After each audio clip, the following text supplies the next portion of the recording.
신경심리학자라는 특별한 유형의 심리학자인 수잔 바커 콜로 박사를 소개하고 싶습니다. 첫 번째 질문은 신경심리학자가 무엇인가요? 신경심리학자는 뇌졸중이나 뇌손상 후 또는 다발성 경화증과 같은 질환의 결과로 발생하는 사고의 변화를 연구하는 사람입니다. 사고의 변화라고 할 때 우울증과 불안 같은 것들을 말하지만 기억 문제, 언어 문제, 주의 집중 문제와 같은 것들도 포함됩니다. 이러한 문제들은 뇌졸중 후에 발생할 수 있습니다.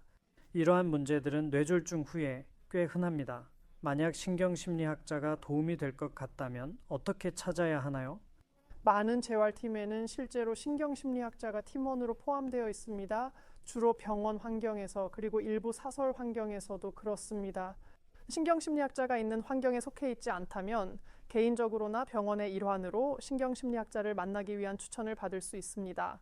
추천은 어떤 건강 전문가로부터도 받을 수 있지만 대부분의 사람들은 의사로부터 받는 경향이 있습니다. 가족이나 배우자가 뇌졸중을 겪었다면 어떤 변화를 볼 수 있을까요? 변화는 매우 다양하며 뇌졸중을 겪은 각 사람마다 다릅니다.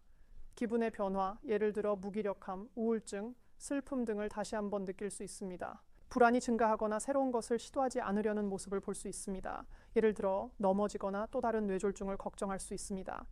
또한 뇌졸중과 머리 부상 후에 흔히 발생하는 이상한 행동을 볼 수 있습니다. 부적절하게 웃거나 울거나 하는 것들이 있습니다. 그들이 슬프거나 무언가가 재미있다고 느끼는 것이 아닐 수도 있습니다. 이는 뇌졸중으로 인한 실제 손상의 결과일 수 있습니다. 그들을 돕기 위해 무엇을 할 수 있을까요? 가장 쉬운 방법은 심리학자나 신경심리학자에게 추천을 받아서 배우자가 문제를 겪게 하는 특정한 것이 무엇인지를 파악하고 그것을 해결하기 위한 구체적인 전략을 찾는 것입니다.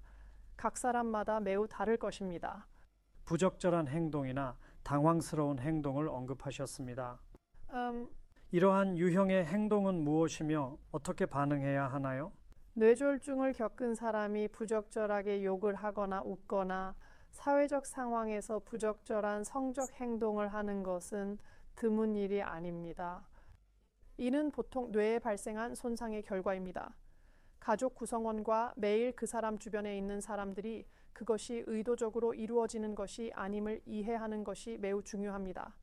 그들이 당신을 화나게 하거나 당신에게 화가 나서 그런 것이 아니라 손상의 결과임을 이해해야 합니다. 이를 처리하는 일반적인 전략 중 하나는 먼저 그들이 일부러 그러는 것이 아니다 라고 스스로에게 말하는 것입니다. 누구에게도 해를 끼치려는 것이 아닙니다. 그리고 만약 그것이 정말 부정적인 행동이라면 그 상황에서 그 사람을 제거하여 진정할 수 있도록 하세요.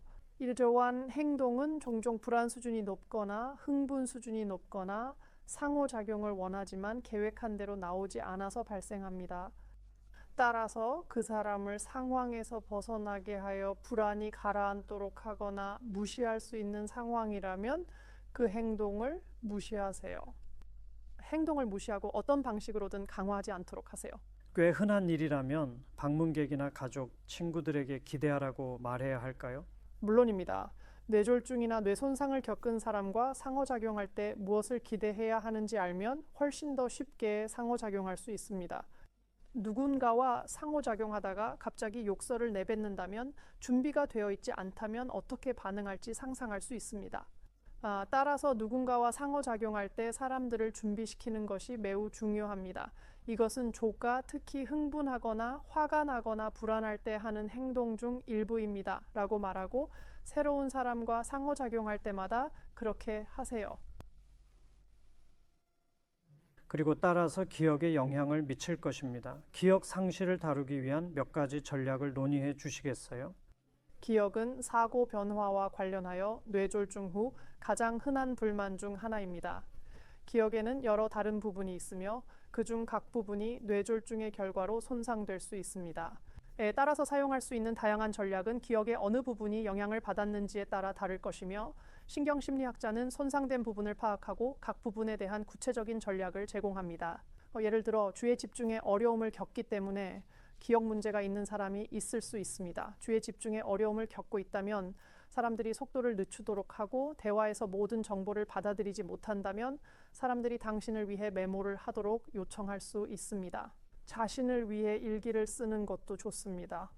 일기를 사용하는 것은 기억 문제, 즉 기억을 만드는 문제나 나중에 기억을 찾는 문제를 해결하기 위한 가장 일반적인 재활 기술 중 하나입니다. 따라서 전자식 또는 종이식 일정표나 계획표를 사용하는 것이 아마도 사람들이 할 수 있는 가장 쉬운 일 중 하나일 것입니다. 그리고 해야 할 일을 적는 것뿐만 아니라 했던 일도 적는 것입니다. 했던 일을 기억하는 데 문제가 있는 사람은 항상 일정표를 열어 맞다. 어제 오후 2시에 아내가 방문했구나 라고 말할 수 있습니다. 맞아요. 따라서 그들은 제대로 작동하지 않는 기억을 대체하기 위해 그 도구를 사용할 수 있습니다. 사람들이 우울해진다고 말했어요. 만약 제가 점점 더 여기에 더 이상 있고 싶지 않다고 느끼고 자살을 고려하고 있다면 어떤 조언을 해주시겠어요? 반드시 주치의를 찾거나 전문적인 도움을 찾아야 합니다. 이야기할 사람을 찾으세요. 뇌졸중 후에 자신을 해치고 싶다는 생각을 하는 것은 드문 일이 아닙니다. 다시 말해 이는 큰 상실이며 애도해야 할 일입니다. 하지만 이야기할 사람을 찾는 것이 매우 중요하며 그것이 바로 건강 전문가들이 있는 이유입니다. 뇌졸중 후 피곤하거나 피로감을 느끼는 것이 꽤 흔하다고 들었습니다. 피로란 무엇이며 어떻게 해야 하나요? 맞습니다. 피로는 뇌졸중 후 사람들이 가장 많이 불평하는 문제 중 하나입니다. 비피로를 피로로 인식하지 못하는 사람들이 많습니다. 대신 그들은 더 짜증을 내거나 더 빨리 화를 내거나 좌절에 대한 인내심이 낮아진다는 것을 알 수 있습니다. 또한 복잡한 상황에서 어려움을 겪는다는 것을 알 수 있습니다.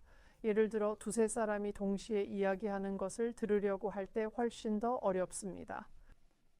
그래서 피로에 대해 제가 무엇을 할 수 있을까요? 어떤 제안이 있나요? 네, 피로를 도와줄 수 있는 몇 가지 간단한 방법이 있습니다. 먼저 자신의 피로 신호가 무엇인지 알아차리세요. 더 짜증을 나게 되나요? 에너지가 전혀 없다고 느끼나요? 무언가를 할 때 더 어렵다고 느끼나요? 그래서 피로해지고 있다는 자신의 신호를 알아차리고 가능할 때 멈추고 휴식을 취하세요. 또 다른 방법은 하루 중 에너지가 가장 많은 시간이 언제인지 파악하는 것입니다. 많은 사람들이 아침에 더 많은 에너지를 가지고 있으므로 아침에 모든 일을 하고 오후에는 에너지를 아끼는 것이 중요합니다. 또 다른 전략은 에너지나 작업을 여러 날에 걸쳐 분산시키는 것입니다. 특정 날에 정말 에너지가 넘친다고 느낀다면 너무 무리하지 마세요. 그렇게 하면 모든 에너지를 소모하게 되고 다음 3일 동안 회복하는 데 시간을 보낼 것입니다. 그래서 에너지를 시간에 걸쳐 분산시키는 것이 정말 중요합니다. 뇌졸중 후에는 사람들이 매우 우울하고 불안해하며 슬퍼하기 시작하는 것이 당연합니다. 신경심리학자가 그 회복에 어떻게 도움을 줄 수 있는지 설명해 주시겠어요? 네, 뇌졸중을 겪은 사람 중 약 3분의 1은 우울증이나 불안 문제를 경험할 것입니다. 그런 반응은 매우 흔하고 정상입니다. 뇌졸중을 겪은 사람은 생명을 위협하는 질병을 겪었고 그로 인해 생긴 변화도 다루어야 한다는 것을 기억해야 합니다.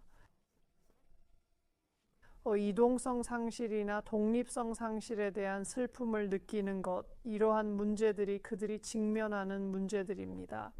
또한 내가 무엇을 잘못했지? 다시 발생할까? 가족들이 어떻게 반응할까? 라는 불안도 있습니다. 다시 일할 수 있을까? 그래서 뇌졸중을 겪은 사람에게는 이러한 문제들에 대해 이야기하고 해결할 기회를 갖는 것이 정말 중요합니다.